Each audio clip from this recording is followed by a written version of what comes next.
दोस्तों, सुशांत सिंह राजपूत की हत्या ने बॉलीवुड और देश में हो रही बाकी की घटनाओं के प्रति भी लोगों के देखने का नजरिया बदल दिया है।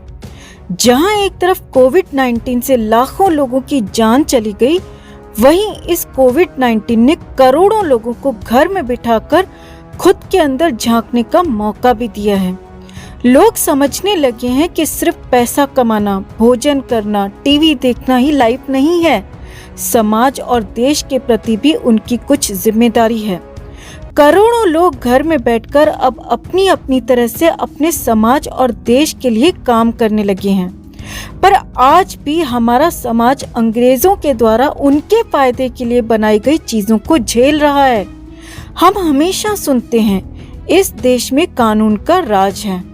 पर अगर बीते एक साल की बात करें, जहां हम लगातार एक साल से सुशांत के लिए न्याय की मांग कर रहे हैं, तो ये समझ में आता है कि कानून का राज तो है, पर न्याय की व्यवस्था कमजोर है। क्योंकि हजारों कानून अंग्रेजों ने बनाए थे जो कि उनको फायदा पहुंचाते थे। इसलिए हमारा समाज न्याय के लिए जूझता रहता है। इसका एक एग्जाम्पल देते हैं आपको दोस्तों।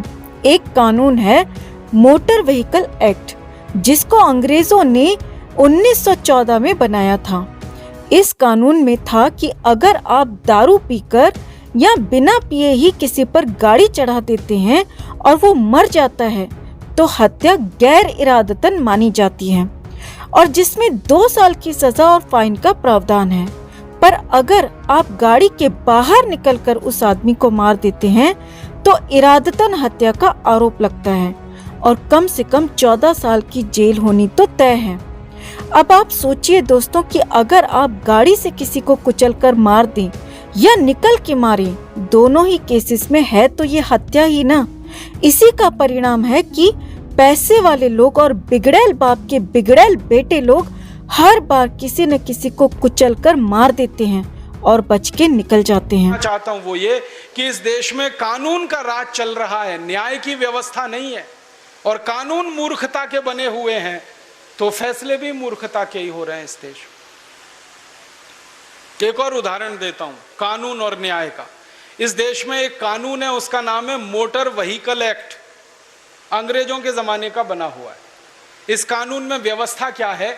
अगर आप किसी व्यक्ति को गाड़ी के नीचे कुचलकर मार डालो तो ये गैर इरादतन हत्या का मामला बनता है और इसमें 2 या 3 साल की ज्यादा से ज्यादा सजा होती है। और गाड़ी से उतरकर उसी आदमी को मार डालो तो इरादतन हत्या का आरोप लगता है और सजा 14 साल की होती है और फांसी लग जाती है। अब मुझे आप बताइए, गाड़ी में बैठे बैठे मैंने किसी को कुचल दिया या गाड़ी से बाहर निकलकर मैंने उसको मार दिया, हत्या तो दोनों ही मैंने की है। एक हत्या में 2-3 साल की सजा और एक हत्या में 14 साल की सजा। ये कौन सा न्याय है? दुष्परिणाम जानते हैं क्या होता है? इस देश के बिगड़ैल बापों के बेटे जिनके पास बड़ी बड़ी लंबी लंबी गाड़ियां हैं, वो रात को अंधाधुंध शराब पीकर गाड़ियां चलाते हैं और उन गाड़ियों के नीचे गरीबों को कुचलकर मार डालते हैं। उनके खिलाफ अदालतों में जब आरोप तय होते हैं, मुकदमे के फैसले होते हैं, 2-3 साल की मुश्किल से सजा मिलती है और कई बार वो बाइज्जत बरी हो जाते हैं। एक केस अभी हमारे देश में ऐसा ही आया था। एक बिगड़ैल बाप का बेटा, उसका नाम है संजीव नंदा, उसने दिल्ली की सड़कों पर फुटपाथ पर सोते हुए मजदूरों पर गाड़ी चढ़ाई थी। एक झटके में 8 लोगों को मार दिया था। अदालत ने उसको छोड़ दिया था। Motor vehicle act. एक दूसरा बिगड़ैल बाप का बेटा है इस देश में, उसका नाम है सलमान खान।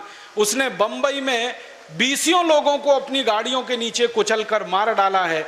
छुट्टा सांड की तरह से वो इस देश में घूमता रहता है। पुलिस उसका कुछ नहीं बिगाड़ सकती।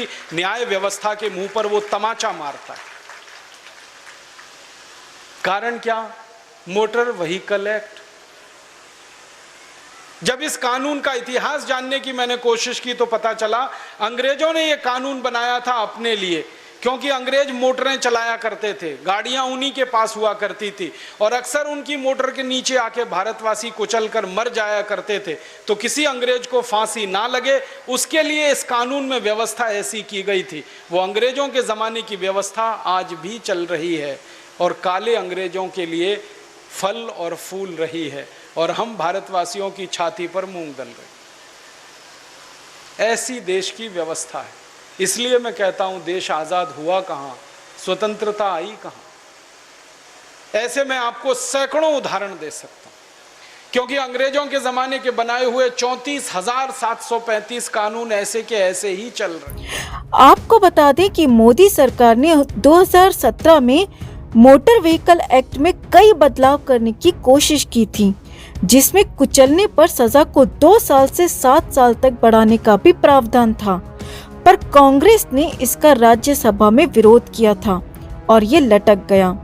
फिर 2018 में अमेंडमेंट करते हुए काफी सारे पैसों की पेनाल्टी, इंश्योरेंसेस एक्सेट्रा का प्रावधान तो किया गया, पर सजा में बदलाव नहीं हो पाया।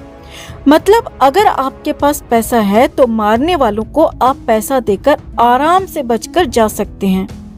तो इस तरह के लोगों को सबक सिखाने के लिए कानून में भी बदलाव की जरूरत है, वरना कानून का हवाला देकर ये बीइंग ह्यूमन का ढोंग करने वाले लोग औरों को तो डराएंगे, पर खुद बड़े आराम से बचकर निकल जाएंगे। अगर आप भी हमारी बात से सहमत हैं दोस्तों, तो इस खबर को लाइक और शेयर जरूर करें। साथ ही कमेंट कर अपनी राय भी बताएं। जस्टिस फॉर सुशांत के लिए इस खबर को ज्यादा से ज्यादा लाइक और शेयर करें और अपनी आवाज उठाते रहें। हर अपडेट के लिए बने रहें हमारे साथ, क्योंकि आप हैं तो हम हैं। उसने बोला था कि बलात्कार होने के बाद औरतें जिस तरह से चलती है ना, मैं वैसा चलता था, एक्टिंग कर रहा था मैं। उस आदमी ने बोला था, उसका नाम है सलमान खान, उसने बोला था बलात्कार होने के बाद औरतें कैसे चलती है।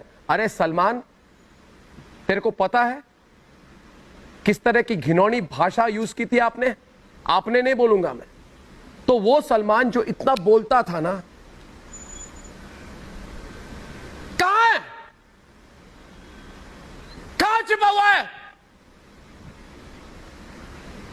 ड्रग्स माफिया के बारे में एक आवाज क्यों नहीं उसकी? क्या बातें कर रहे हैं? बात क्या हो रही थी और कहां जा रहे हैं आप? बोलती बंद क्यों? सर अर्नब जी, आप क्या बोलती नहीं, मैं बोल रहा हूं, मैं पूछ रहा हूं, जवाब देना। मैं पूछ रहा हूं सलमान खान का नाम लेकर। अर्शे, को भी मैं जवाब देना। कहां है सलमान खान?